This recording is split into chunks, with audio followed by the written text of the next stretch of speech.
বন্ধুরা আমার সাথে দেখতে পাচ্ছেন বিশিষ্ট কন্টেন্ট ক্রিয়েটর আলামিন ভাই এবং তার ওয়াইফ। আসলে আমি নবীনগর আজকে এসেছি, এখানে আসার উদ্দেশ্য হলো আমার ভাই আমাকে আজকে ডাকছে নবীনগর আসার জন্য। তো আমি ভাইয়ের ইদানিং ভিডিও দেখতেছি টিকটক, ইউটিউব, ফেসবুক পেজে। তো আসলে আমি ভাইয়ের মুখ থেকে শুনবো, ভাই এখান থেকে আপনি কতটুকু সফলতা হয়েছেন একটু বলবেন?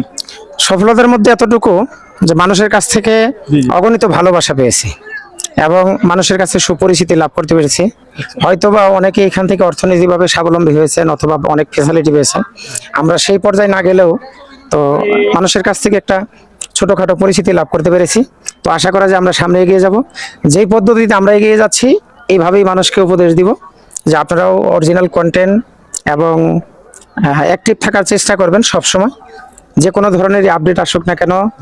আর সবসময় একটা ক্যাটাগরির উপরে প্রতিনিয়ত আপনি কন্টেন্ট আপলোড করতে থাকবেন, দেখবেন আপনারও একদিন ভালো কিছু হবে ইনশাল্লাহ। তো ইনশাল্লাহ আসলে আলামিন ভাই অনেক সুন্দর কথা বললো। তো আমি আজকে ভাবির মুখ থেকে শুনবো। ভাবি, আপনি যে ফেসবুকে কাজ করতেছেন এতে আপনাকে অনেক মানুষ অনেক কথা বলে, হ্যাঁ বলে, তাতে আপনি মন খারাপ করেন না?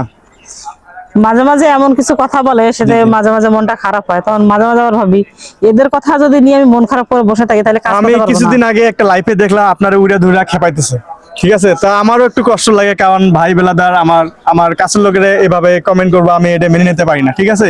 অনেকেই অনেক তা দর্শকের মাঝখানে কিছু একটা বলেন। কি বলবো, বলার মতো কিছু নাই। যারা খেপায় তারা কি বোঝে না যে আমি যে এদের খেপাচ্ছি, খেপায় কি এরা কাজ বন্ধ করবো? কখনো বন্ধ করবো না। তো দর্শক বন্ধুরা, আপনি সবাই অ্যাক্টিভ ভাবে কাজ করবেন, এই প্ল্যাটফর্ম থেকে আমরা সফলতা আনবো ইনশাল্লাহ। তো সবাই ভালো থাকবেন, সুস্থ থাকবেন। আল্লাহ হাফেজ। ধন্যবাদ।